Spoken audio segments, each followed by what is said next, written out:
कौन सा कथन सही है? मेगास्थनीज जानकारी देता है कि पाटलिपुत्र एक विशाल और सुंदर नगर था। सही है। मौर्य काल के बारे में बहुत सी जानकारी अर्थशास्त्र में मिलती है, जिसकी रचयिता कौटिल्य थे। उज्जैन का प्राचीन नाम अवंतिका था। उज्जैन का प्राचीन नाम अवंतिका था। कौन सा कथन सही है? मेगास्थनीज सेल्यूकस निकेटर का राजदूत था। सही है।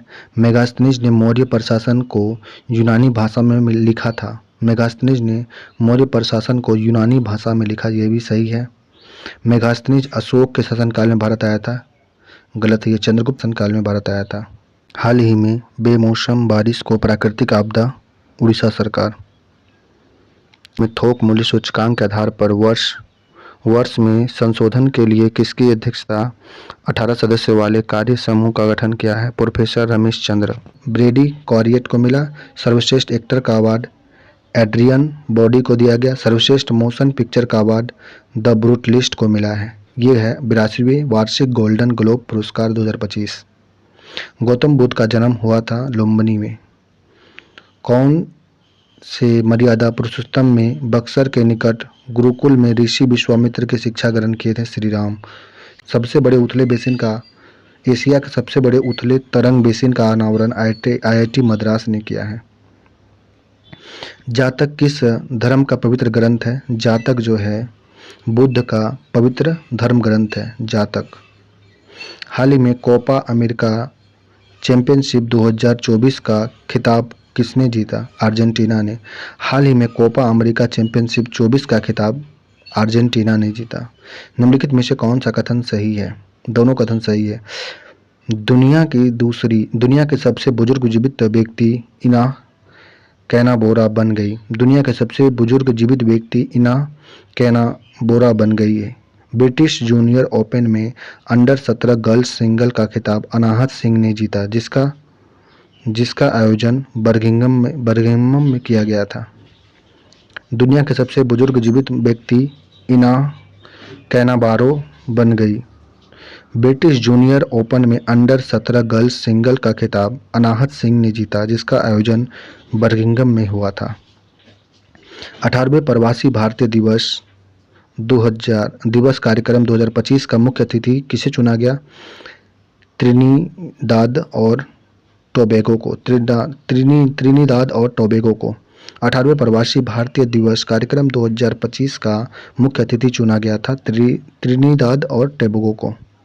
हाल ही में पोम4 मिशन के तहत इसरो द्वारा अंतरिक्ष में भेजे गए किन चीज़ों का अनुकरण हुआ है?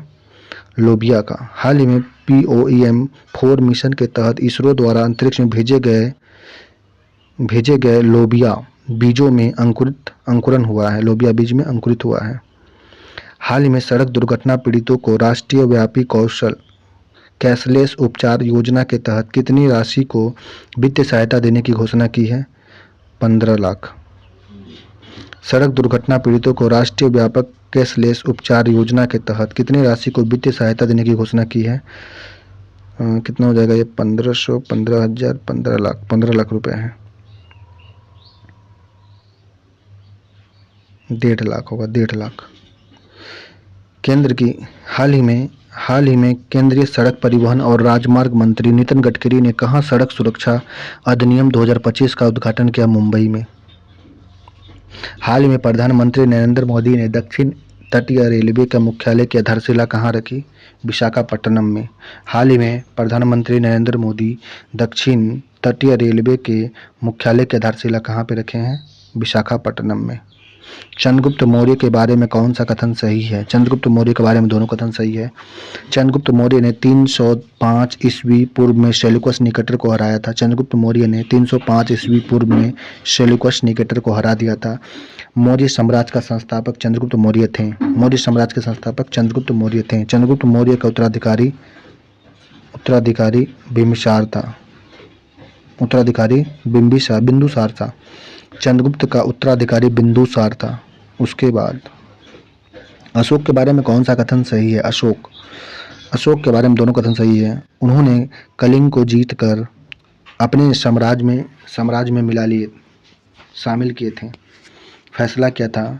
अशोक ने कलिंग को जीतकर अपने साम्राज्य में मिलाने का फैसला किया। अशोक बुद्ध तथा बौद्ध धर्म का प्रचार प्रसार करना चाहते थे। अशोक बुद्ध धर्म का प्रचार प्रसार करना चाहते थे। मौर्य साम्राज्य के विघटन के कारण क्या थे? मौर्य साम्राज्य के विघटन का अशोक का उत्तराधिकारी दुर्बल थे। अशोक के उत्तराधिकारी दुर्बल थे। साम्राज्य के विभिन्न प्रदेश अत्यधिक दूरी के कारण एक दूसरे से अलग हो गए थे। इस वजह से संपर्क स्थापित करने में कठिनाई होती थी। मौर्य साम्राज्य के विघटन के कारण थे। अशोक के उत्तराधिकारी दुर्बल थे।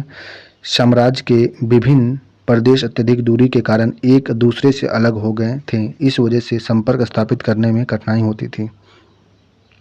निम्नलिखित में से किस शासक ने अंतिम मौर्य शासक की हत्या करके मगध में शुंग वंश की स्थापना किया? पुष्यमित्र शुंग ने। किस शासक ने अंतिम मौर्य शासक की हत्या करके मगध में शुंग वंश की स्थापना? पुष्यमित्र शुंग ने। सिकंदर के बारे में कौन सा कथन सही है? सिकंदर के बारे में सिकंदर की मृत्यु 323 ईस्वी पूर्व में हुआ था। सिकंदर की मृत्यु 323 ईस्वी पूर्व में हुआ था। सेल्यूकस निकेटर सिकंदर का सेनापति था। सेल्यूकस निकेटर सिकंदर का सेनापति था। सिकंदर ने 326 ईस्वी पूर्व में पंजाब पर हमला किया था। सिकंदर ने 326 ईस्वी पूर्व में पंजाब पर हमला किया था। सिकंदर की मृत्यु 323 ईस्वी पूर्व में हो गई थी। सेल्यूकस निकेटर सिकंदर का सेनापति था। सिकंदर ने 326 ईस्वी पूर्व में पंजाब पर हमला किया था। निम्नलिखित में से कौन सा सही है? 2025 का पहला जल्लीकट्टू आयोजन तमिलनाडु में हुआ। 2025 का जल्लीकट्टू तमिलनाडु में आयोजित किया गया। गौतम बुद्ध के गुरु का नाम अलार कलाम। गौतम बुद्ध के गुरु का नाम अलार कलाम। वर्ष 25 में गणतंत्र दिवस के मुख्य अतिथि प्रूबो सुबिनियोतो है। 2025 के गणतंत्र दिवस के अतिथि हैं प्रूबो सुबिंतो। किसका संबंध मौर्य वंश से नहीं था? बिंबिसार का संबंध मौर्य वंश से नहीं था। चंद्रगुप्त मौर्य का था। अशोक का था। बिंदुसार का था। हाल में पहली बार किस आसियान देश के साथ राष्ट्रीय सुरक्षा सलाहकार स्तर की वार्ता हुई है? मलेशिया के साथ पहली बार आसियान देश के साथ राष्ट्रीय सुरक्षा सलाहकार स्तर की वार्ता हुई है। प्राचीन इतिहास में बिहार 3 प्रमुख महाजनपद के रूप में बटा हुआ था। वह कौन से थी? मगध, अंग, वज्जी। प्राचीन इतिहास में बिहार 3 प्रमुख महाजनपद में बटा हुआ था। मगध जनपद थे, अंग थे, वज्जी जनपद थे। 3 जनपद। बिहार का वर्णन कीकट एवं व्रतस्य शब्द द्वारा किस वेद में किया गया था? ऋग्वेद में। बिहार का वर्णन कीकट एवं व्रतस्य शब्द द्वारा किस वेद से मिलता है? ऋग्वेद से। बिहार का वर्णन कीकट एवं व्रतस्य शब्द द्वारा किस वेद से लिया गया? ऋग्वेद से। अशोक अपनी राजधानी पाटलिपुत्र से शासन करते थे। अशोक के प्रशासन में सलाह देने के लिए एक मंत्री परिषद थी। इसके आदेशों का पालन करने के लिए अनेक अधिकारी भी होते थे। महात्मा बुद्ध ने प्रथम उपदेश का प्रतीक क्या था? धर्मचक्र। महात्मा बुद्ध के प्रथम उपदेश का प्रतीक धर्मचक्र था। हाल ही में इसरो का 11वां अध्यक्ष नियुक्त किया गया वी नारायण को इसरो का 11वां अध्यक्ष नियुक्त किया गया। वी नारायण को इसरो का 11वां अध्यक्ष नियुक्त किया गया है। गौतम बुद्ध द्वारा अपने धर्म में दीक्षित किए जाने वाला अंतिम व्यक्ति निम्नलिखित में से कौन था? सुभद्र। गौतम बुद्ध द्वारा अपने धर्म में दीक्षित किए जाने वाला अंतिम व्यक्ति सुभद्र था। हाल ही में किरण जाधव ने लक्ष्य कप में 10 मीटर एयर पिस्टल में कौन सा पदक जीता? स्वर्ण पदक। हाल ही में किरण जाधव ने लक्ष्य कप में 10 मीटर एयर फाइल में कौन सा पदक जीता? स्वर्ण पदक जीता। हाल ही में किस देश ने मृत्युदंड पर रोक लगाने के लिए कानून बनाया? जिम्बाब्वे देश मृत्युदंड पर रोक लगाने के लिए कानून बनाया है। हाल ही में सरकारी स्कूल के छात्रों को प्रदर्शन मूल्यांकन करने के लिए गुणोत्सव 2025 आरंभ किया गया। असम में गुणोत्सव प्रदर्शन हाल ही में सरकारी स्कूल के छात्रों के प्रदर्शन का मूल्यांकन करने के लिए गुणोत्सव 2025 आरंभ किया गया असम के द्वारा। प्राचीन भारत में पहला विदेशी आक्रमण किसके द्वारा किया गया था? ईरानी द्वारा। प्राचीन भारत में पहला विदेशी आक्रमण किसके द्वारा? ईरानियों के द्वारा किया गया था। हाल ही में किस राज्य सरकार ने पार्थ योजना लॉन्च किया है? मध्य प्रदेश सरकार के द्वारा पार्थ योजना लॉन्च किया गया है। पार्थ योजना मध्य प्रदेश।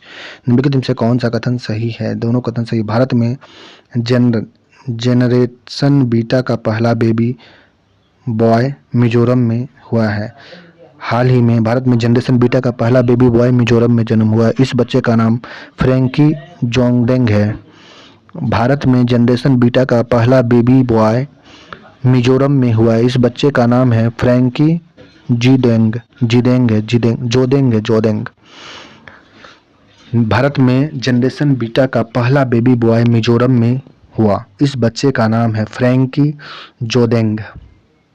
सिकंदर ने भारत पर कब हम आक्रमण किया? 326 ईस्वी पूर्व में सिकंदर ने भारत पर आक्रमण किया था। 326 ईस्वी पूर्व में। वज्जी संघ की राजधानी वैशाली थी। वैशाली। भारत में आर्यों ने सर्वप्रथम सप्त सैंधव प्रदेश में बसना आरंभ किया। आर्यों ने सर्वप्रथम सप्त सैंधव प्रदेश में बसना आरंभ किया। इस क्षेत्र में बसने वाले कितनी नदियों का उल्लेख ऋग्वेद में मिलता है? 7 नदी का। भारत में आर्यों ने सर्वप्रथम सप्त सैंधव प्रदेश में बसना प्रारंभ किया। इस क्षेत्र में बसने वाले कितनी नदियों का उल्लेख हमें ऋग्वेद से मिलता है? 7 नदी का। मगध के शासक जरासंध का वर्णन किससे मिलता है? महाभारत से। मगध के शासक जरासंध का वर्णन महाभारत से मिलता है। मौर्यकालीन अभिलेख किस स्थानों से प्राप्त हुए हैं? मौर्यकालीन अभिलेख लौरिया नंदगढ़ से प्राप्त हुआ है, लौरिया ऑरेंज से प्राप्त हुआ है, रामपुरवा से प्राप्त हुआ है। मौर्यकालीन अभिलेख लौरिया नंदगढ़, लौरिया ऑरेंज, रामपुरवा से प्राप्त हुआ मौर्यकालीन अभिलेख प्राप्त हुए हैं। सारनाथ में बुद्ध का प्रथम प्रवचन धर्मचक्र प्रवर्तन कहलाया। सारनाथ में बुद्ध का प्रथम प्रवचन धर्मचक्र प्रवर्तन कहलाया। बौद्ध ग्रंथ पिटकों की रचना की भाषा क्या थी? पाली थी। बौद्ध ग्रंथ पिटकों की रचना भाषा क्या थी? पाली भाषा थी। हाल ही में केंद्रीय मंत्री श्री राजीव रंजन सिंह ने भारत के पहले जैविक मत्स्य पालन क्लस्टर का शुभारंभ कहाँ पे किया? सिक्किम में। हाल ही में केंद्रीय मंत्री श्री राजीव रंजन सिंह ने भारत के पहले जैविक मत्स्य पालन क्लस्टर का शुभारंभ किया सिक्किम में। अंगराज में कुल कितने राजा हुए थे? 25 राजा। अंगराज में कुल कितने राजा हुए? 25 राजा हुए थे अंगराज में। मौर्य साम्राज्य का प्रशासन कई विभाग में बटा हुआ था। प्रत्येक विभाग का अध्यक्ष होता था पाटलिपुत्र। मौर्य साम्राज्य का प्रशासन कई विभाग में बटा हुआ था। प्रत्येक विभाग का अध्यक्ष रहते थे पाटलिपुत्र में। मौर्य साम्राज्य के प्रशासन कई विभाग में बटा हुआ था। प्रत्येक विभाग के अध्यक्ष जो थे पाटलिपुत्र में रहते थे। किस राज्य सरकार ने वन अपराधों के लिए गुरुनाक्षी ऑनलाइन FIR प्रणाली शुरू किया? कर्नाटक ने। कर्नाटक सरकार ने वन अपराधों के लिए गुरुनाक्षी ऑनलाइन FIR प्रणाली शुरू किया गया कर्नाटक के द्वारा। ब्रिक्स गठबंधन के बारे में कौन सा कथन सही नहीं है? ब्रिक्स गठबंधन के बारे में 2024 में इसका सम्मेलन रूस में कजान में हुआ था, सही है। इस गठन का 10वां पूर्ण सदस्य इंडोनेशिया बना। हाल ही में राष्ट्रीय सांख्यिकी कार्यालय द्वारा वित्त वर्ष 25 में कितने प्रतिशत GDP वृद्धि का अनुमान लगाया? 6.4%। हाल ही में राष्ट्रीय सांख्यिकी कार्यालय द्वारा वित्त वर्ष 2025 में कितने % GDP का वृद्धि का अनुमान है? 6.4%। हाल ही में LEADS 2024 के अनुसार तटीय क्षेत्रों में शीर्ष स्थान पर किसे मिला? गुजरात को। लीड 2024 के अनुसार तटीय क्षेत्र में शीर्ष स्थान गुजरात को मिला। अर्थशास्त्र की रचना किसने किया? चाणक्य ने अर्थशास्त्र की रचना किया। Global power index city index 24 के बारे में कौन सा कथन सही है? इस इंडेक्स में पहले स्थान पर London. Global power city index 24 के बारे में सही कथन है। इस इंडेक्स में पहले स्थान पर लंदन है। भारत में मुंबई का स्थान 48वां है। ग्लोबल पावर सिटी इंडेक्स 24 में पहले स्थान पर लंदन रहा। भारत का मुंबई 48वें स्थान पर है। मगध का सर्वोच्च उल्लेख किस वेद में मिलता है? अथर्ववेद में मगध का सर्वप्रथम उल्लेख अथर्ववेद से मिलता है। मगध का सर्वप्रथम उल्लेख जो है अथर्ववेद से प्राप्त होता है। एशिया का सबसे बड़ा एरो इंडिया 25 का आयोजित किया गया बेंगलुरु में। एशिया का सबसे बड़ा एरो इंडिया 25 का आयोजन बेंगलुरु में। हाल ही में शहीद माधो सिंह हाथ खर्चा योजना किसने शुरू किया है? उड़ीसा ने। हाल ही में शहीद माधो सिंह हाथ खर्चा योजना उड़ीसा के द्वारा किया गया है। किस काल में ऐतिहासिक साक्ष्य के रूप में पत्थर के बने सूक्ष्म औजार प्राप्त हुए हैं? नवपाषाण काल में। किस काल में ऐतिहासिक साक्ष्य के रूप में पत्थर के बने औजार प्राप्त हुए हैं? नवपाषाण काल से। बिहार का वर्णन हमारे किस महान ग्रंथों से में किया गया बिहार का वर्णन हमारे किस महान ग्रंथ में किया गया है? रामायण और महाभारत दोनों में। बिहार का वर्णन रामायण और महाभारत में भी किया गया है। वायु पुराण एवं पद्म पुराण को किस पवित्र स्थानों में श्रेणी में रखा गया है? गया, राजगीर, पुनपुन में। वायु पुराण एवं पद्म पुराण की पवित्र स्थानों पर श्रेणी में रखा गया था, गया, राजगीर, पुनपुन। पुरापाषाण काल में दक्षिण बिहार स्थित स्थान बड़े और खुदर पत्थर के कुल्हाड़ी, चाकू, खुरपी आदि प्राप्त हुए हैं। ये मुंगेर और नालंदा से प्राप्त हुए हैं। पुरापाषाण काल में दक्षिण बिहार के जिस स्थान से बड़े और खुदर पहाड़ के कुल्हाड़ी, खुरपी आदि प्राप्त हुए हैं वे हुए हैं मुंगेर और नालंदा से। हाल ही में यूएसए ने कितने व्यक्तियों को स्वतंत्रता का राष्ट्रीय पदक दिया है? 19 व्यक्ति को। हाल ही में यूएसए ने कितने व्यक्तियों को स्वतंत्रता का राष्ट्रीय पदक प्रदान किया? 19 व्यक्ति को। बौद्ध धर्म ग्रहण करने वाली पहली महिला कौन थी? महाप्रजापति गौतमी। बौद्ध धर्म ग्रहण करने वाली पहली महिला थी महाप्रजापति गौतमी। हाल ही में नीति आयोग के महिला उद्यमिता मंच के सहयोग में फरात सखी पहल कहाँ प्रारंभ किया गया? महाराष्ट्र में। हाल ही में नीति आयोग के महिला उद्यमिता मंच के सहयोग से फराल सखी पहल महाराष्ट्र में शुरू किया गया। हाल ही में प्रवासी भारतीय दिवस समारोह का 18वां संस्करण भुवनेश्वर में आयोजित हुआ। हाल में प्रवासी भारतीय दिवस समारोह का 18वां संस्करण भुवनेश्वर में आयोजित हुआ। बुद्ध के गृह त्याग का प्रतीक घोड़ा था। बुद्ध के गृह त्याग का प्रतीक घोड़ा था। हाल ही में मेजर ध्यानचंद खेल रत्न पुरस्कार 24 के लिए चुना गया है। मानो भास्कर, हरप्रीत सिंह, डी गुनेश और परवीन कुमार को ध्यानचंद पुरस्कार के लिए चुना गया है। मनु भाकर, हरमनप्रीत सिंह, डी गुनेश और परवीन कुमार को। इनमें से किसने कहा था कि सभी मनुष्य मेरे बच्चे हैं? अशोक ने कहा था सभी मनुष्य मेरे बच्चे हैं।